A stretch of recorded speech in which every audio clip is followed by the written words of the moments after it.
Nous avons étudié les versets 8, 9 et 10 du texte intitulé Sri Aurobindo Upanishad, en nous concentrant principalement sur la traduction. Dans le 8e verset, Sri Aurobindo utilise une analogie du soleil avec 3 images différentes pour illustrer sa description de la réalité des choses. Les 3 images mettent en avant la réalité de la nature du soleil au-delà de sa forme matérielle. Il explique que cette réalité transcendantale est également présente dans le monde de Brahman, qui est décrit comme la véritable lumière divine, et non comme une illusion ou un faux éclat. Le 2e verset continue dans la même lignée en décrivant 4 aperçus du divin, qui sont une adoration du Seigneur. Cependant, il y a aussi un sens plus profond derrière ces aperçus, car ils correspondent aux analogies du soleil mentionnées précédemment. Par exemple, le 4e aperçu représente la nature même du soleil, c'est-à-dire sa réalité ultime. Les autres aperçus sont également liés aux différentes images du soleil. Le premier aperçu est associé à la puissance créatrice de Maya, qui est comparable à la manifestation de la multiplicité à partir de l'unicité du soleil. Le 2e aperçu représente la grandeur du yoga de Sri Krishna, qui est décrit comme le seigneur du yoga rempli de secrets. Ainsi, chaque aperçu du divin correspond à une image du soleil et révèle différentes facettes de la réalité transcendante. Dans ce texte, il est expliqué que la nature divine est un mystère qui se révèle progressivement. Plus on s'approche de ce mystère, plus on découvre de nouvelles facettes et plus on plonge en profondeur, plus on trouve de nouvelles merveilles cachées. Une analogie est faite avec l'océan, où plus on s'approche du bord, plus on découvre tout un monde caché sous la surface de l'eau. De même, le Seigneur est décrit comme celui qui détient tous les secrets et comme le maître du yoga. Son nom, Krishna, signifie noir, mais il est interprété comme la capacité d'attirer et de retenir l'univers avec un pouvoir magnétique d'amour divin. Tout yoga trouve son origine dans le yoga du Seigneur Krishna. Le yoga lui-même est une démarche de concentration et de prise de conscience de soi. Le cosmos tout entier est né de la volonté divine de connaître et d'expérimenter son infinie potentialité, et chaque expérience exclusive se déploie comme les rayons du soleil. Dans ce texte, on parle de la manifestation du monde par le Seigneur de yoga, Sri Krishna. Le monde est décrit comme étant la réalisation des secrets du divin, une manifestation de sa conscience force et de sa béatitude. La manifestation du monde est la danse divine, le jeu du divin qui explore toutes les possibilités de sa béatitude infinie. Il est donc dit que c'est la béatitude du divin qui est à l'origine de la manifestation du monde. La manifestation se fait à travers la conscience force divine, qui est le moyen utilisé par le divin pour se connaître lui-même. Cette manifestation est décrite comme étant le mouvement du divin pour se révéler lui-même. C'est grâce à cette révélation continue que les secrets cachés de la nature sont découverts. Ainsi, le Seigneur de yoga est décrit comme celui qui détient ses secrets, et il est glorifié pour son yoga sans précédent. Le texte parle de l'inexplicable et de l'inconnaissable Brahman, qui est au-delà de toute description. Bien que nous ne puissions pas le connaître, il peut se connaître lui-même. Il se connaît d'abord comme une existence pure, qui est totalement consciente de lui-même. Son existence est sa conscience, qui est simplement sa capacité à se connaître lui-même. Cette existence consciente est aussi la félicité de sa conscience de soi, ou Satchitananda. On ne peut pas faire la distinction entre l'existence de sa conscience, la conscience de sa conscience et la félicité de son existence et de sa conscience. C'est un mouvement unique de sa connaissance de lui-même, dans lequel il choisit de se connaître dans une existence consciente et heureuse. Le texte fait également référence au soleil comme exemple de cette connaissance de soi divine. Lorsque la puissance créatrice du divin choisit de se connaître elle-même, elle s'exprime naturellement sous la forme du disque du soleil. Ainsi, nous pouvons connaître le divin au mieux dans la forme dans laquelle il se connaît lui-même, c'est-à-dire Satchidananda.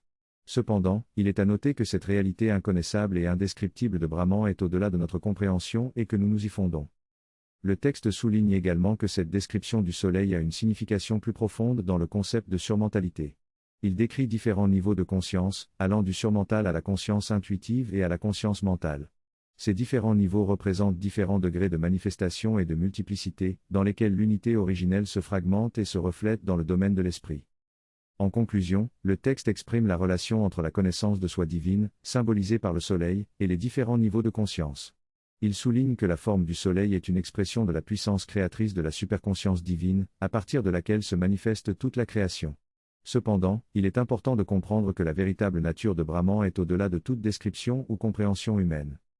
Dans ce texte, l'auteur explore la nature du divin, la façon dont il se manifeste dans le monde.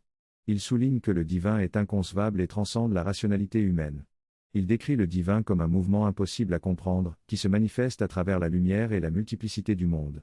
Le texte insiste sur le fait que tout dans le monde est en réalité une manifestation du divin, même si notre perception limitée ne peut en saisir que l'aspect le plus matériel.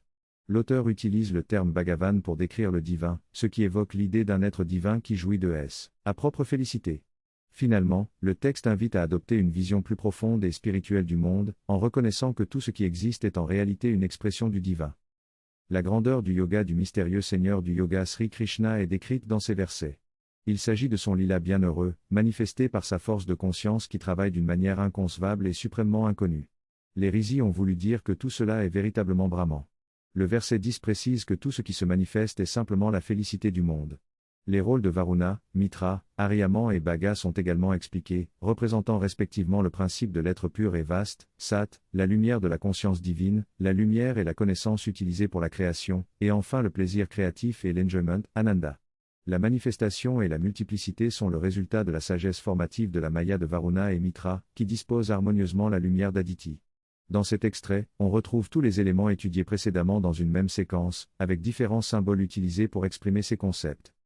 Le texte suggère que la manifestation de soi est le premier mouvement du bonheur, mais que le deuxième mouvement est que tout ce qui existe est également une expression de délice et en profite. C'est le plaisir que Bhaga, la divinité, éprouve dans la création et dans tout ce qui est créé. Lorsque notre être psychique perçoit le monde entier comme un terrain de jeu divin pour notre croissance et notre épanouissement, c'est là que réside le délice que Bhaga aime dans chacun de nous de manière distordue. Même si notre expérience de joie est souvent fragmentée et limitée, elle est également Bhagavan, la divinité, qui se délecte en nous et dans tout ce qui est bon. La règle de la vie divine, telle qu'elle est annoncée, c'est que nous puissions partager son plaisir en profitant de tout cela. Selon l'Isha Upanishad, le Seigneur Ishwara possède et jouit de tout pour son propre plaisir. Tout cela est pour lui, afin qu'il puisse jouir. Cependant, lorsque notre esprit perçoit cette apparence par rapport à la réalité absolue, alors il la considère comme fausse. Mais en réalité, lorsque nous possédons une connaissance supramentale qui transcende l'esprit, nous percevons qu'il n'y a rien d'irréel dans la réalité de Brahman. Tout cela est Brahman. Le texte conclut en disant que tout ce qui se manifeste en tant qu'illumination de la vérité est la béatitude du monde, une lumière rayonnante de la vérité qui se manifeste comme un monde bienheureux. Cette béatitude est présente dans chaque aspect de la manifestation, du soleil à la lumière et à la multiplicité des objets. En somme, tout est une manifestation de la béatitude du monde.